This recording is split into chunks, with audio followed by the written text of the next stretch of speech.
আসসালামু আলাইকুম সুপ্রিয় দেশবাসী। বাংলাদেশের সংখ্যালঘু হিন্দুদের জন্য আলাদা প্রদেশের ঘোষণা দিয়েছে অ্যাডভোকেট চৈতালি চক্রবর্তী। সে হচ্ছে সুপ্রিম কোর্টের একজন অ্যাডভোকেট।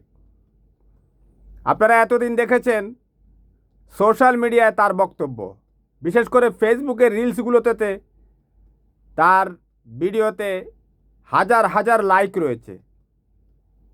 তার ভিডিও অনেক মানুষে দেখে, বিশেষ করে আওয়ামী সমর্থিতরা।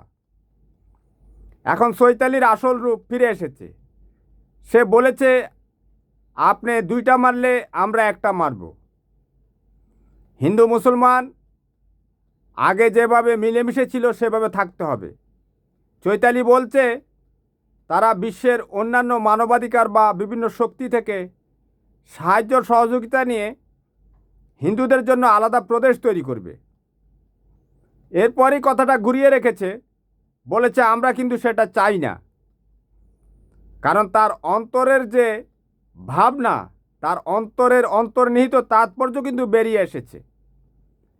এই চৈতালি চক্রবর্তী এতদিন শেখ হাসিনা শেখ মুজিবের বন্দনা করত। বুঝতে পেরেছেন? শেখ হাসিনা হচ্ছে এই জাতির সবচেয়ে সেরা নেত্রী, এটা বলতো চৈতালি চক্রবর্তী। আজ সে প্রদেশ চাচ্ছে। সে বলতো সে বঙ্গবন্ধুকে ভালোবাসে বলেই আওয়ামী লীগ করে। অর্থাৎ বঙ্গবন্ধু প্রেমীদের মনের যে তাদের অন্তর্নিহিত তাৎপর্য সেটা বেরিয়ে এসেছে শেখ হাসিনার মাধ্যমে। শেখ হাসিনা থাকলেই এই দেশে হিন্দু প্রদেশ হবে। আসলে হিন্দুরা বাংলাদেশের মানুষের সাথে মিলেমিশে থাকতে চায় কি না সেটা তাদের মনই ভালো জানে। তবে আমরাও কিছুটা জানি। তবে বাংলাদেশের যে বিশাল মুসলিম সংখ্যাগরিষ্ঠ জনতা, তারা তো বাংলাদেশের সংখ্যালঘু হিন্দুদেরকে অপমান অপদস্থ করে না, ভালোবাসার চোখেই দেখে। কিন্তু এই যে হিন্দুদের, তাদের যে মুসলমানদের প্রতি একটা ঘৃণা রয়েছে, সেটা অ্যাডভোকেট চৈতালি চক্রবর্তীর কথায় সুস্পষ্ট। মুসলমানদেরকে তারা যে চরমভাবে ঘৃণা করে। আমাদের আল্লাহ রাব্বুল আলামিন সূরা শিরকেই তো বলেছে যে বিধর্মীদেরকে বিশ্বাস করা যাবে না। আমরা মানুষরা তো আল্লাহর চেয়ে কেউ বেশি জানি না, তাই না? আমাদের উচিত সেদিকে নজর রাখা। আর আমাদের দেশে যে মুসলিম নামধারী কিছু আওয়ামী লীগার, তারা বিভ্রান্ত হয়ে গেছে। তারা যার তার আশ্রয়ে যেতে চায়। এই চৈতালির যে সমস্ত ভিডিও ফেসবুক রিলসে ছড়িয়ে আছে, সেখানে হাজার হাজার মুসলমানদের, আওয়ামী মুসলমান আর কি, তাদের কমেন্ট রয়েছে। চৈতালি বলছে, আমার মূর্তি কত ফুট বড় হবে, কি হবে, সেটা আপনি দেখার কোন হরিদাস পাল। বুঝতে পেরেছেন? এটা অবশ্য সঠিক কথা বলেছে। হিন্দুরা মূর্তি বানাবে, পূজা করবে, এটা তো তাদের আরাধনা। কিন্তু তাদের ভেবে দেখা উচিত, তারা যেই মূর্তিকে শৈল মাছ খাওয়ায়, যাকে এটাকে কি বলে, ওই গোশতকে কি বলে, ওই দিন দেখলাম গোশত খাওয়াচ্ছে মূর্তিকে। বুঝতে পেরেছেন? সারা জীবন যদি তার মুখের সামনে ধরে রাখা হয়, সে এক ফোঁটা পানিও খাবে না। মানুষের ভাবনার জগৎ। সে একজন অ্যাডভোকেট, সুপ্রিম কোর্টের অ্যাডভোকেট, শিক্ষিত হয়েছে, জ্ঞানের আলো এখনো ছড়িয়ে পড়েনি। মুসলমানরা যদি মনে করেন মূর্তি বানিয়ে পূজা শুরু করতো, কেন করে না মুসলমানরা? কারণ এই পৃথিবীতে ছেয়ে গেছে, সমস্ত কিছুতে আবর্জনায় ভরে গেছে, মানুষের মলে ভরে গেছে, পশু পাখিদের মলে ভরে গেছে। এই মাটি দিয়ে মূর্তি তৈরি করে বা পুতুল তৈরি করে সেটাকে পূজা দিয়ে কোনো কিছু কিন্তু অর্জিত হবে না। এ কারণে মুসলমানরা কিন্তু এই মাটি দিয়ে কোনো কিছু বানিয়ে সেটার পূজা করে না। হয়তো বা এটা সোশ্যাল মিডিয়ার কমিউনিটি গাইডলাইন্সেও যেতে পারে, কিন্তু কিছু করার নেই। মানুষের উপলব্ধিতে দিতে হবে। ভিডিও তো শেয়ার হচ্ছে না, হয়তো এই সমস্ত কারণেই। সত্য কথা বলি তো। তো এই আওয়ামী লীগেররা এখন এই বাংলাদেশ থেকে আলাদা হিন্দু প্রদেশ ভাগ করার যে অ্যাডভোকেট চৈতালি চক্রবর্তী, তাদের কাঁধে ভর করে তারা ফিরে আসতে চায়। চৈতালি চক্রবর্তীরা এই মশাল মিছিল করছে। সম্মিলিত সনাতনী গ্রুপের যে নেতৃত্বে তারা মশাল মিছিল করছে। তাদের মূর্তি বানাতে হবে। হ্যাঁ, তাদের মূর্তি তো রাষ্ট্রীয়ভাবে তারা বানাতেই পারে, এটাতে উস্কানি দেওয়ার কোনো কিছু নেই। আমার মুসলমান ভাইরা, আপনারা ক্ষমা সুন্দর দৃষ্টিতে দেখবেন, কিন্তু আপনারা প্যাচে পড়ে গেছেন। দীর্ঘ 15 বছর 7 মাস শেখ হাসিনা এদেশের সমস্ত কিছু ভেঙে ফেলেছে। বাংলাদেশের মুসলমান এখন নড়বড়ে অবস্থায়। বাংলাদেশের মুসলমান যাতে বিপদগ্রস্ত হয়, বিপদগ্রস্ত থাকে, সেজন্য সব কিছু করে ফেলেছে সে ভারতের সাথে। এটার জন্য দায়ী হচ্ছে শেখ হাসিনা। আপনি একবার ভেবে দেখেন, সুপ্রিম কোর্টের অ্যাডভোকেট চৈতালি চক্রবর্তী হিন্দুদের জন্য আলাদা প্রদেশের কথা বলে। তাদের শক্তিমত্তা কোথায়? তারা জানে শেখ হাসিনার মাধ্যমে ভারতের সাথে তাদের সমস্ত গোপন চুক্তি রয়েছে। চৈতালি চক্রবর্তী বলেছে আপনারা 2 জন মারলে চৈতালি চক্রবর্তীর 1 জন মারবে। কথা বুঝতে পেরেছেন? মারামারির জায়গায় চলে এসেছে। অর্থাৎ এই দেশ এখন একটা অগ্নিকুণ্ডের মধ্যে বসে রয়েছে। যে যার প্রস্তুতি নিয়ে সেরে ফেলেছে। শেখ হাসিনা ভারতের নেতৃত্বে সে তার প্রস্তুতি নিচ্ছে। সে হুমকি দামকি দিচ্ছে, এদেশের মুসলমানের অস্তিত্বের দরকার নেই, তার স্বাধীন সার্বভৌম বাংলাদেশের অস্তিত্বের দরকার নেই। সে ভারতের একটা পাফেট হয়ে এদেশে আসতে চায়। তার তো 1-1.5 কোটি ভোটার রয়েছে, খুঁজে দেখেন, আপনি পাবেন। তারাও এই দেশ চালাতে চায়, বাকি 17 কোটিকে বাদ দিয়ে। যেভাবে 15 বছর 7 মাস শেখ হাসিনা চালিয়েছিল, সবাই তো তাকে সহায়তা করেছে। সমস্ত আইন শৃঙ্খলা রক্ষাকারী বাহিনী তাকে সহায়তা করেছে। সবাই শেখ হাসিনার সহযোগী ছিল। এই যে চৈতালি চক্রবর্তী যে হিন্দুদের জন্য আলাদা প্রদেশ চেয়েছে, এই জন্য আমাদের ক্ষিপ্ত হলে চলবে না। এখন কিভাবে এটার সমাধান করবেন, কিভাবে সবার সহাবস্থান সেটা নিশ্চিত করবেন, সেটা রাষ্ট্রকে গভীরভাবে ভাবতে হবে। আলাদা সেল গঠন করতে হবে। তাদের মনোবেদনা উপলব্ধি করতে হবে। তাদের মনোবেদনা আমিও কিছু জানি। শেখ হাসিনা নেই, নৌকা মার্কায় সিল মারতে পারে না, এটা হচ্ছে তাদের মনোবেদনা। আর শেখ হাসিনা হচ্ছে ভারতীয় এজেন্ট। তারা চাচ্ছে ভারতীয় এজেন্ট বাংলাদেশের ক্ষমতায় থাকুক।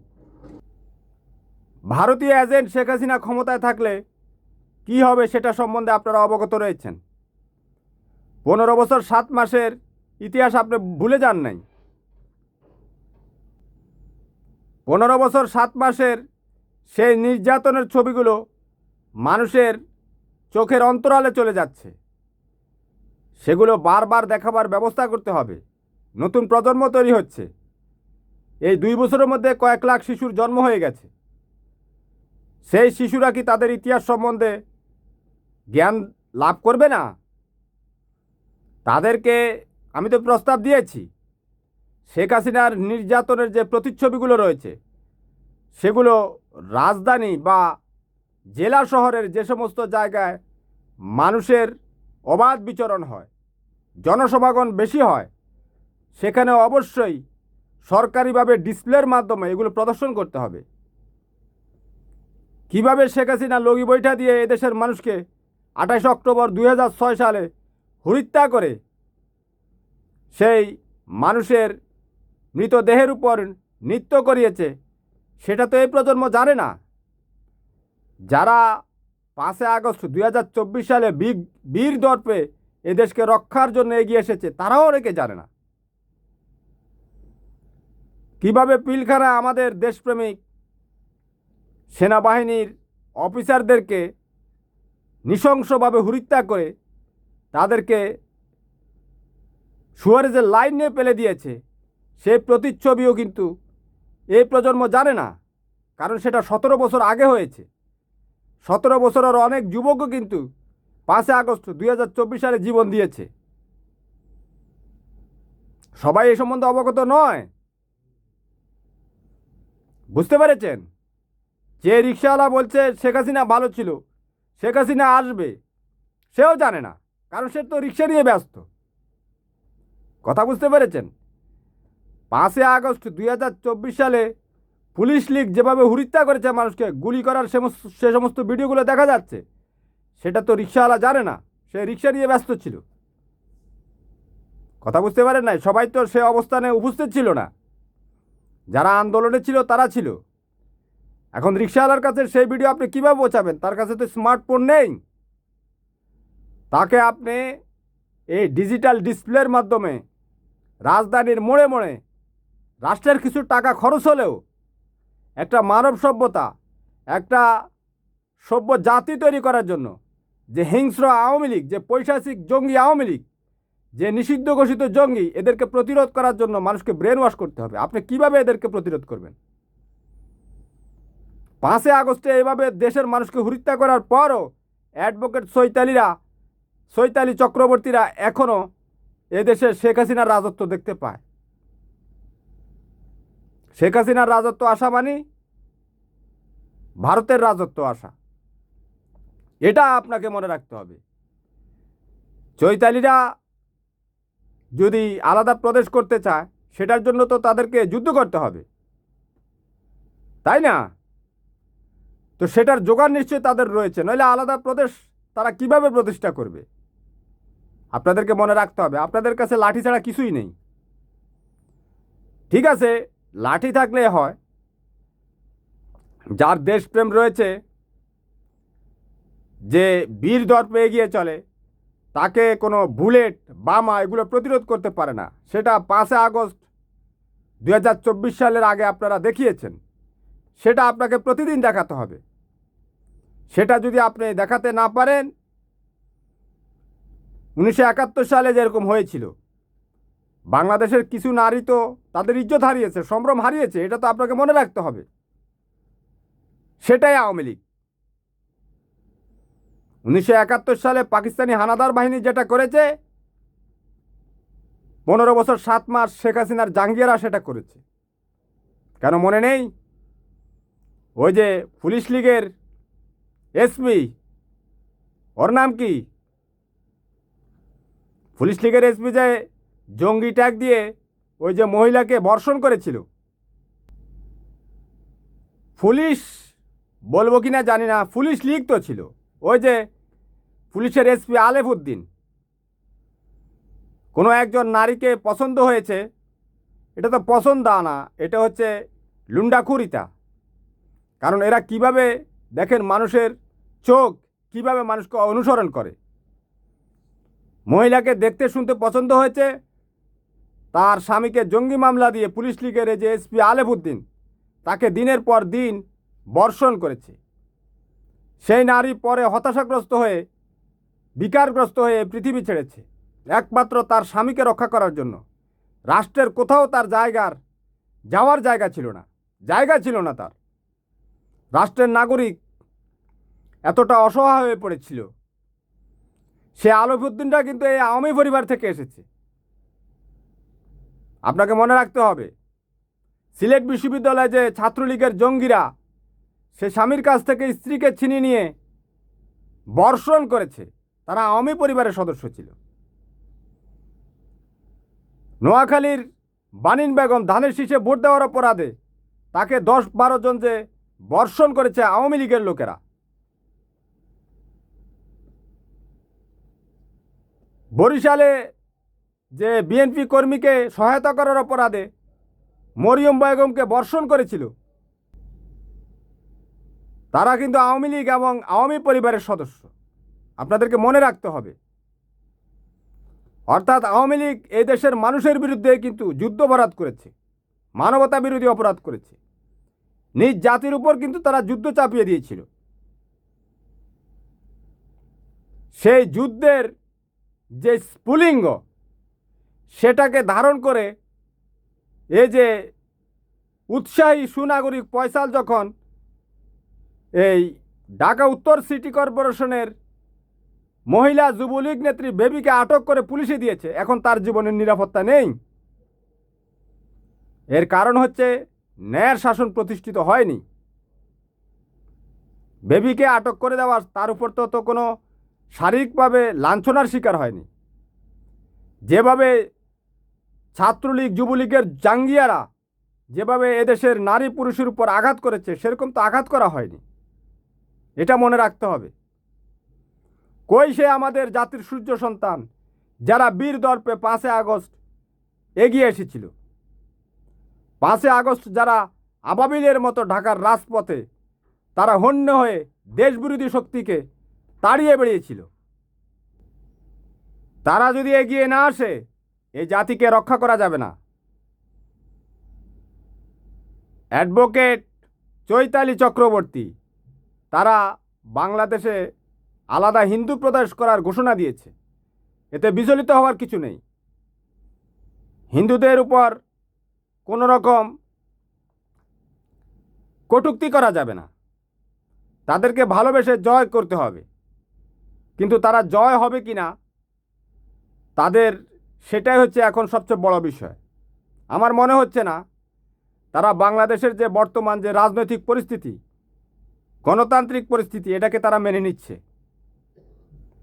তারা বাংলাদেশের এই যেহেতু তাদের একটা সমর্থন রয়েছে আওয়ামী লীগের প্রতি, তারা সম্ভবত সেই শেখ হাসিনার জাঙ্গিয়া শাসনই চাচ্ছে। এখন তাদেরকে কিভাবে মানসিকভাবে সভ্যতা বিনির্মাণের দিকে, নিষ্ঠার দিকে, সততার দিকে নিয়ে যাওয়া যায়, সেজন্য রাষ্ট্রীয়ভাবে কাজ করতে হবে। কারণ চৈতালিরা তো জানে শেখ হাসিনার এই সমস্ত কুকর্ম সম্বন্ধে। এদের আর ব্রেন ওয়াশ করা যাবে না। কারণ চৈতালিরা জানে, তারা চাচ্ছে ভারতের নেতৃত্বে শেখ হাসিনা ক্ষমতায় থাকুক। এখন এই জন্য তাদেরকে কটূক্তি করে তাদের অন্তর্জগতে কোনো রকম আঘাত দেওয়া যাবে না। কিভাবে তাদেরকে ব্রেন ওয়াশ করতে হবে, তাদের এই যে আলাদা প্রদেশ সেটা থেকে তাদেরকে ফিরিয়ে এনে দেশপ্রেমে, অর্থাৎ বাংলাদেশ প্রেমে তাদেরকে কিভাবে উদ্বুদ্ধ করা যায়, সেজন্য রাষ্ট্রীয়ভাবে উদ্যোগ নিতে হবে। না হলে কিন্তু জাতি হিসেবে আমরা সবাই ক্ষতিগ্রস্ত হব।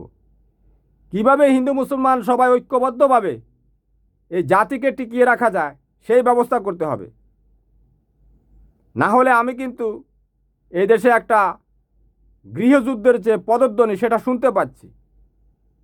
অ্যাডভোকেট চৈতালিরা যখন রাজপথে মশাল মিছিল শুরু করেছে তাদের রাম মূর্তি তৈরি করার জন্য, তখনই কিন্তু আওয়ামী লীগ বেরিয়ে এসেছে, আওয়ামী লীগ মিছিল দিচ্ছে।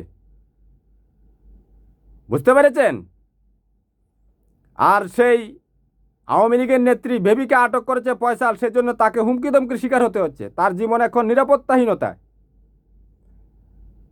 অর্থাৎ এটা কিন্তু আমাদের গোয়েন্দা বাহিনী যারা দেশপ্রেমিক রয়েছে, আমাদের সেনাবাহিনী, দেশপ্রেমিক সেনাবাহিনী, দেশপ্রেমিক বিমান বাহিনী, দেশপ্রেমিক নৌবাহিনী, তাদের যে গোয়েন্দা সেক্টরগুলো রয়েছে, পুলিশ বা অন্যান্য জায়গাতে যে সমস্ত দেশপ্রেমিক, বাংলাদেশের অখণ্ডতায় যারা বিশ্বাসী, দেশপ্রেমে যারা উদ্বুদ্ধ, তাদেরকে সবাই ঐক্যবদ্ধভাবে, একনিষ্ঠভাবে কাজ করতে হবে। না হলে এই জাতিকে টিকিয়ে রাখা দুষ্কর হয়ে পড়বে। কারণ ভারতের মতো একটা অসৎ প্রতিবেশী আমাদের চারদিকে ঘেরাও দিয়ে বসে আছে, কাটা তাদের বেড়া দিয়ে বসে আছে। তাদের কাছ থেকে জাতিকে রক্ষা করতে হবে। আল্লাহ হাফেজ, ভালো থাকবেন। পরবর্তীতে অন্য বিষয়ে আলোচনা হবে।